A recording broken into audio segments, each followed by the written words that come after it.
Good morning everyone, welcome to the class 24। स्वागत है आप सभी का इस शानदार चैनल के ऊपर जो आपको रेलवे, एसएससी और बाकी स्टेट सर्विसेज के लिए तैयारी करवाता है। GK, current affair, science, maths and basic science and engineering के लिए। आज मैं आपके सामने एक नोटिफिकेशन लेके आई हूँ जो आपका आरआरबी सिकंदराबाद के वेबसाइट पे ऑलरेडी अपडेटेड है। अगर आप आरआरबी सिकंदराबाद के वेबसाइट पे जाएंगे तो सबसे पहली तो इन्फॉर्मेशन आपको यहाँ पे जो आरआरबी ने अभी लेटेस्ट अपडेट की है कि भाई जो भी कोई ऐसा पर्सन है या कोई ऐसी ऑर्गेनाइजेशन है जो आपको ये कहती है कि हम आपको रेलवे जॉब्स दिला देंगे, तो उन पे विश्वास नहीं करिए, ठीक है।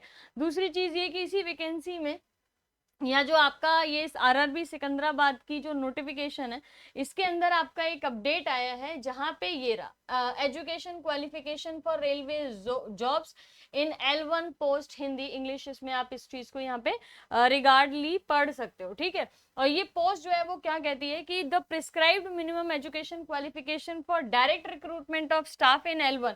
अच्छा, L1 की यहाँ पे मतलब समझिएगा, L1 का मतलब है यहाँ पे ग्रुप डी से रिलेटेड, ये लेवल पे स्केल से रिलेटेड होता है, इसीलिए इसको L1 करके लिखा हुआ है। तो L1 is basically group D, right.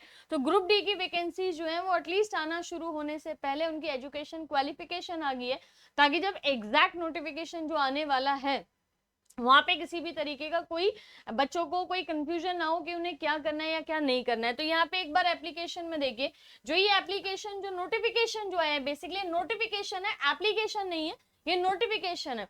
इस नोटिफिकेशन के अंदर मेंशन किया है कि जो भी आपका ये ग्रुप डी के अंदर क्वालिफिकेशन किया जाएगा उसमें mechanical, electrical, signal and telecom departments और सिविल इंजीनियरिंग डिपार्टमेंट्स में आपको रिक्रूट किया जाएगा। उसके अलावा आपका 10th पास होना चाहिए, साथ में आपके पास नेशनल अप्रेंटाइसशिप सर्टिफिकेट या एनएसी सर्टिफिकेटशिप होना चाहिए, जो कि आपका national council for vocabulary vocational training से रिलेटेड होना चाहिए, वोकेशनल ट्रेनिंग। और या फिर 10th पास प्लस आईआईटी होनी चाहिए। इस चीज को ध्यान से देख लीजिए, इसको मैं और जूम कर दे रही हूँ यहाँ पे। 10th पास प्लस आईआईटी आपका क्वालिफिकेशन होना चाहिए, कि यानी कि या तो आपने 10th पास करके नेशनल अप्रेंटिसशिप सर्टिफिकेट लिया हो, नहीं तो 10th क्लास को पास करने के बाद आपने आईटीआई जो है उसको क्वालिफाई किया हो, या आईटीआई का सर्टिफिकेट आपके पास हो।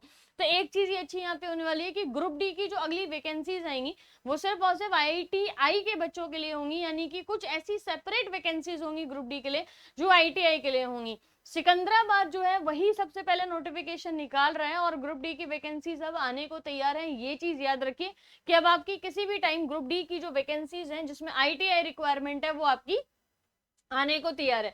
उसी के आगे अगला भी जो है वो रिलैक्सेशन दिया गया है कुछ पॉइंट्स पे लेके, और नोटिफिकेशन का यहाँ पे रिस्पेक्टिवली नोटिफिकेशन जो प्रीवियस वाला नोटिफिकेशन था 2018 और 2019 वाला, उसको भी लेके इंफॉर्मेशन दी गई है कि पिछली बारी ऐसा नहीं था, लेकिन अभी वाले जो नोटिफिकेशन अब आएंगे उसके अंदर आपका 10th प्लस और आईटीआई का जो रिक्वायरमेंट है या नेशनल अप्रेंटिसशिप सर्टिफिकेट जो है वो आपको यहाँ पे चाहिए होगा। तो एक तो ये चीज कि आप में से जो कई स्टूडेंट ये बोल रहे हैं कि क्या वैकेंसीज आ गई हैं, तो वैकेंसीज आई नहीं है, वैकेंसीज की एजुकेशनल नोटिफिकेशन आ गई है कि आपको क्या एजुकेशनल क्वालिफिकेशन चाहिए अगर आगे ग्रुप डी का एग्जाम यहाँ पे होने लग रहा है या उसकी वैकेंसीज आ रही है। तो पहली चीज तो ये कि वैकेंसीज का पहले डिक्लेरेशन होता है, एएलपी की और बाकी की जो रेलवे के अंदर खाली पोस्ट है, ये सीक्वेंस समझ लीजिए।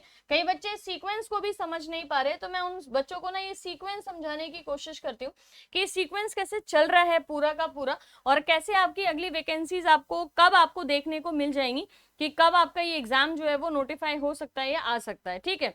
सबसे पहले यहाँ पे जो वैकेंसीज है उनकी जो सीक्वेंसिंग है वो कुछ इस तरीके से है कि सबसे पहले आपकी एएलपी की जो वैकेंसीज है, आपका जेई का वैकेंसी, आपका टेक्नीशियन का वैकेंसी और आपके ग्रुप डी का वैकेंसी, ठीक है, इन से रिलेटेड। अच्छा, इसमें आरपीएफ में ऐड नहीं कर रही हूँ, आरपीएफ की जो वैकेंसीज मांगी होंगी मिनिस्ट्री ऑफ रेलवे ने वो अलग से मांगी होंगी, ठीक है, that is a separate issue. लेकिन सबसे पहले क्या हुआ है कि आपकी एएलपी, जेई, टेक्नीशियन और ग्रुप डी की जो वैकेंसीज है वो आपके अलग अलग जो 18 जोन है उनसे पूछा गया कि आपके पास कितने खाली पद हैं। ठीक है। उन खाली पद में सबसे पहले इन्होंने जीडीसी का जो पेपर है वो कंडक्ट करा लिया। बहुत सारे जोन्स ने जीडीसी का पेपर कराया है, जो कि डिपार्टमेंटल पेपर होता है, अंदर के ही बच्चे दे सकते हैं, बाहर के बच्चे नहीं। अंदर के भी कौन दे सकते हैं? जिनका क्वालिफिकेशन ग्रुप डी में हो गया है और इस चीज को 2 साल अगर हो गए हैं, उन्होंने अपना जो प्रोबेशन पीरियड है वो पूरा कर लिया है, तो यही ग्रुप डी के बच्चे क्या करेंगे, एएलपी जो है वो ज्वाइन कर सकते हैं। ठीक है, यानी कि वो ग्रुप डी से प्रमोशन होके क्या बन जाएंगे, एएलपी बन जाएंगे। अब जो बच्चे ग्रुप डी से प्रमोशन होके एएलपी बनेंगे, तो ग्रुप डी की जो पोजीशन है, ग्रुप डी के जो पद हैं वो यहाँ पे खाली होने वाले हैं, यानी कि पूरी सिचुएशन की वजह से ग्रुप डी की जो पद होंगे, पोजीशन जो होंगी वो खाली हो जाएंगी। तो ये गवर्नमेंट ने पहले खाली पद के बारे में बात किया, उसके बाद जीडीसी के एग्जाम के लिए ग्रुप डी अंदर के जो ग्रुप डी के बच्चे थे उनको बोला कि आप ये जीडीसी का फॉर्म भरिए, जो 2 साल पूरा कर चुके हैं उनको, क्योंकि एक्सपीरियंस का यहाँ पे बात रहता है, और उसके बाद जो है वो आप एएलपी में भर्ती हो जाएंगे। अब ग्रुप डी के बच्चों की पोजीशन खाली होगी, जिससे पहले की पोजीशन और अब की पोजीशन, जो लास्ट पेपर हुआ था रेलवे का वो 2014 में हुआ, 2014 के बाद फिर ये 2018 में हुआ, 4 साल हो गए, और 2018 के बाद 2023 का भी आधा साल निकल चुका है, 2023 आधी से ज्यादा निकल चुकी है, यानी कि 18, 19, 20, 21, 22, 23, 24, 23 तक ही रहते हैं, है ना, तकरीबन 5.5 साल हो गए हैं। तो अब अगर ये वैकेंसीज आएंगी, तो जैसे आपको पता है कि इन सब में मिला के ALP, JE technician, group D, RPF के अंदर जो वैकेंसीज आएंगी और जो वैकेंट पोजीशन है ग्रुप डी के लिए, उनकी तकरीबन आप ये याद करके रखिए कि जो संख्या होगी ना वो 3 लाख के आसपास होगी, यानी कि आरपीएफ की भी मैं बात कर रही हूँ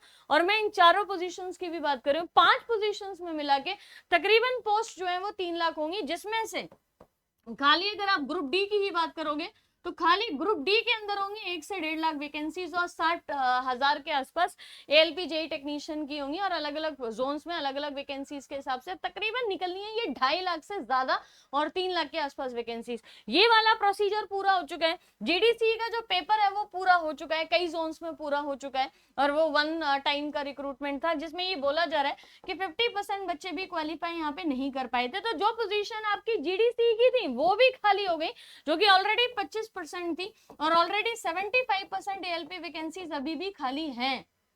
ठीक है, तो तकरीबन 80% भारतवर्ष की जो एएलपी की पोस्ट है उन पे नई वैकेंसीज निकाली जाएंगी। और जिस तरीके का ये एजुकेशनल क्वालिफिकेशन का नोटिस आया है, इससे तो साफ ये पता लग रहा है कि ग्रुप डी और एएलपी जो है ना वो आपका एक साथ निकलेगा। ठीक है, ग्रुप डी की जो वैकेंसीज है वो और साथ में एएलपी के जो वैकेंसीज है, ये दोनों वैकेंसीज आपकी एक साथ निकलने वाली हैं। तो मेरे ख्याल चीज क्लियर है। और अगर आज एजुकेशनल क्वालिफिकेशन का नोटिफिकेशन सिकंदराबाद की साइट पे कल आ चुका है, तो इसका मतलब ये है कि आप ये समझ लीजिए कि मोटा मोटी 15-20 दिन के अंदर आपका ग्रुप डी से रिलेटेड कोई ना कोई नोटिफिकेशन जो है वो निकल जाएगा। और एएलपी के लिए मैं आपको बता चुकी हूँ ऑलरेडी कि जीडीसी जब तक पूरा नहीं होगा तब तक एएलपी की नोटिफिकेशन नहीं आएंगी, क्योंकि एएलपी और जीडीसी एक ही तरीके की रिक्रूटमेंट है। जो जीडीसी से भरवाया जा रहा है वो भी एएलपी ही है और आगे भी एएलपी की ही हम बात कर रहे हैं। और ये तकरीबन ये है कि अक्टूबर तक ये सारा वैकेंसीज कंप्लीट हो जाएंगी, तो एएलपी की वैकेंसी आपकी नवंबर तक आ सकती है, और उसके अलावा आपकी जो ग्रुप डी की वैकेंसी है वो शायद सितंबर तक आ जाएगी। तो यहाँ पे एजुकेशनल क्वालिफिकेशन का मतलब ही यही है कि आपकी सारी वैकेंसीज अपडेट होने वाली हैं। अब इसके अलावा एक और इन्फॉर्मेशन जो बच्चे चाह रहे हैं, कॉमन एलिजिबिलिटी टेस्ट सीईटी, है ना, बहुत सारे बच्चे बहुत दिन से ये सारी बात कर रहे हैं कि कॉमन एलिजिबिलिटी टेस्ट जो है वो क्या है, और क्या हमारी रेलवे की भर्ती पे ये कॉमन एलिजिबिलिटी टेस्ट अप्लाई होगा। मैं दोनों क्वेश्चंस के आंसर दूंगी कि सीईटी एक्चुअली में है क्या, यहाँ पे है क्या ये, और दूसरी चीज ये कि क्या ये रेलवे भर्तियों पे असर डालेगा, रेलवे भर्ती पे इस पे कोई फर्क पड़ेगा। तो पहली बात तो ये बात तो आप बहुत अच्छे से सुन लो, मैं उस लेवल पे चीजें समझाती हूँ कि आपको पढ़ना तो है, चाहे कान को ऐसे पकड़ो या कान को घुमा के पकड़ो, बात तो एक ही है ना। आपको सीईटी के लिए ऐसा तो है नहीं कि कुछ पढ़ना नहीं पड़ेगा, सीधा एग्जाम दे दोगे। सीईटी में बस ये होगा कि आपकी मैथ्स जो होगी, आपकी जो रीजनिंग होगी, आपकी जो यहाँ पे साइंस होगी, आपका जो जीके होगा, है ना, जीके में भी डिवाइड कर देंगे, अब जीके नहीं रहेगी सीईटी में, जीके नहीं होगी, हिस्ट्री, ज्योग्राफी, पॉलिटी, ऐसे करके डिवाइड हो जाएगा यहाँ पे। उसके अलावा इंग्लिश जो होगी तो आपके सारे सब्जेक्ट्स को इंक्लूड कर लिया जाएगा और सबकी वेटेज बराबर होगी। अगर किसी को ये लगता है कि मैथ्स ही पढ़ के आप एसएससी का एग्जाम निकाल सकते हो या साइंस ही पढ़ के आप रेलवे का एग्जाम निकाल सकते हो, तो ये आपकी जो अवधारणा है वो खत्म हो जाएगी। यानी कि जो सीईटी का पेपर होगा ये कॉमन एलिजिबिलिटी टेस्ट है, यानी कि जिस तरीके से आप सीबीटी 1 देते हो क्वालिफाई होने के लिए, अब ये सीबीटी 1 हर एक एग्जाम के लिए होगा। यानी कि जब आप सीईटी दे रहे होगे ना तो आप एसएससी के लिए भी एलिजिबल हो सकते हो, आप रेलवे के लिए अकॉर्डिंग टू योर मेरिट फिर चीजें जाएंगी। एसएससी, रेलवे और बैंक्स के लिए भी इसमें रिक्रूटमेंट करी जाएगी। तो एसएससी, रेलवे, बैंक, इन तीनों का जो पार्ट है वो एक ही में समा जाएगा और आपके लिए हर एक सब्जेक्ट जो आप आज भी पढ़ रहे हो, रेलवे के बच्चों के लिए हो सकता है कि शायद उनको इंग्लिश एक्स्ट्रा पढ़नी पड़ जाए, लेकिन एसएससी के बच्चों के लिए कुछ भी नया नहीं है। तो ये बड़ा क्वेश्चन है कि क्या रेलवे और एसएससी के एग्जाम्स में किसी भी तरीके का कोई बदलाव होगा। ये चीज हो गई कि भाई देखो सीईटी है क्या और उसमें क्या क्या चीजें होने वाली है, किन किन एग्जाम्स के लिए होगा। लेकिन एक और इम्पोर्टेंट चीज कि क्या सीईटी जो है वो अभी की रिक्रूटमेंट पे लागू होगा क्या? नहीं जी, आपका सीईटी जो है वो अगर अभी लागू होता भी है तो उसमें किसी भी तरीके का कोई नोटिफिकेशन सरकार के द्वारा अभी नहीं निकाला गया है। तो इसका मतलब तो ये है कि अगर सीईटी यहाँ पे होने लग रहा है, अभी होने लग रहा है, तो ये नोटिफिकेशन ऐसा तो नहीं आपकी रेलवे की जॉब्स पहले आएंगी, सीईटी बाद में आएगा। और जिस दिन सीईटी आएगा उसके बाद जिस दिन से सीईटी लागू होगा उसके बाद की जो वैकेंसीज आएंगी उन पे ये लागू होगा। यानी कि आपकी एएलपी और ग्रुप डी की भर्ती और आरपीएफ, ये 3 वैकेंसीज जो है वो अभी आने को तैयार बैठी हुई हैं। यानी कि कभी भी ग्रुप डी आ सकता है सितंबर के महीने में और एएलपी नवंबर के महीने में कभी भी आ सकता है। ठीक है, डिक्लेरेशन इस साल के आखिरी तक इन दोनों वैकेंसीज की हो जाएगी और उम्मीद आरपीएफ की भी है, क्योंकि पिछले 2018 के बाद से आरपीएफ हुआ नहीं है। 5-5.5 साल में बहुत सारे पुलिस वाले रिटायर भी हुए हैं और आरपीएफ बंद तो ही नहीं है। रेलवे प्रोटेक्शन फोर्स आपकी आज भी बढ़िया चल रही है। ये तीनों वैकेंसीज मई 2024 से तो पहले ही आएंगी, क्योंकि मई में है इलेक्शन, तो मई से तो पहले आएंगी ये सारी और तकरीबन 3 महीने पहले आएंगी। यानी कि जनवरी, फरवरी, मार्च, अप्रैल, मई, मई 5वां महीना होता है ना, तो आपकी फरवरी तक ये सारी वैकेंसीज आ लेंगी। इसका मतलब सीईटी अभी वाली जो वैकेंसीज रेलवे की आएंगी उस पर लागू नहीं होगा, मई के बाद जो भी वैकेंसीज है उस पर लागू होगा। और मैं तो ये कहती हूँ कि अगर 1% को लागू होता भी है तो भी तो आपको पढ़ना यही है ना, तो आपको सिलेबस वही करना है, सिलेबस में कोई चेंज नहीं होगा। एसएससी, रेलवे, बैंक्स आप अभी भी तैयार कर रहे हैं, अभी आगे भी तैयार करेंगे यहाँ पे, और सिलेबस सेम रहेगा। सिलेबस यही रहेगा कि भाई देखो जीके में आपको ये चीजें पढ़नी है, बस ये होगा कि थोड़ी सी चीजें मॉडिफाई हो जाएंगी, थोड़ा सा हर एक चीज को वैल्यू बराबर की मिलेगी। जितना हिस्ट्री आएगा उतना ही साइंस आएगा, जितनी ज्योग्राफी आएगी उतना ही रीजनिंग आएगा, जितनी पॉलिटी होगी उतना ही मैथ्स भी आएगा। यानी कि हर एक सब्जेक्ट की अपनी वैल्यू होगी। तो मेरे ख्याल आप चीजें समझ गए हैं। और ये जो वैकेंसीज हैं उसके बारे में जो भी अपडेट रहेगा वो आपको अपडेट या बता दिया जाएगा यहाँ पे। उसके अलावा आपकी जो वैकेंसीज हैं उनकी तरफ नजर बना के रखते हैं। ग्रुप डी की वैकेंसी अगर सिकंदराबाद ने एजुकेशन क्वालिफिकेशन जोन जारी किया है तो आगे भी सारे वैकेंसीज जो है वो निकल के आएंगे। और इस चैनल के ऊपर आपको यूट्यूब के ऊपर सारी क्लासेस प्रोवाइड कराई जाएंगी, उसकी आप टेंशन नहीं लीजिएगा। सीईटी का अभी तक कोई ऑफिशियल नोटिफिकेशन नहीं आया है, इसका भी यानी कि जो आईटीआई का जो नोटिफिकेशन है वो नहीं आया है, एजुकेशनल क्वालिफिकेशन आई है। लेकिन ये उम्मीद कर सकते हैं कि एजुकेशन क्वालिफिकेशन आने के कुछ ही दिनों के बाद जो मेन एप्लीकेशन फॉर्म है या मेन जो है वैकेंसी नोटिफिकेशन है वो लगभग आ जाता है, तय है यहाँ पे। तो आप वेट करिए, जैसे ही आएगा आपको बता दिया जाएगा। तब तक जो है वो पढ़ते रहिए, क्योंकि नोटिफिकेशन आने के बाद कितना कम टाइम देती, जैसे जीडीसी के नोटिफिकेशन के बाद शायद एक आधी तो ऐसे जोन थे जिनका 1 महीने के फॉर्म एप्लीकेशन जिस दिन भर गया, जिस दिन लास्ट डेट थी उसके 15 दिन बाद ही एग्जाम था। तो 1.5 महीने में या 2 महीने में ऐसा हम 30 मार्क का है नहीं ना कि हम ये सारी तैयारी कर लें। इसीलिए तैयारी आप कंटिन्यूएशन में रखिए, तैयारी जो है वो कहीं पे भी आपकी कमी नहीं होनी चाहिए।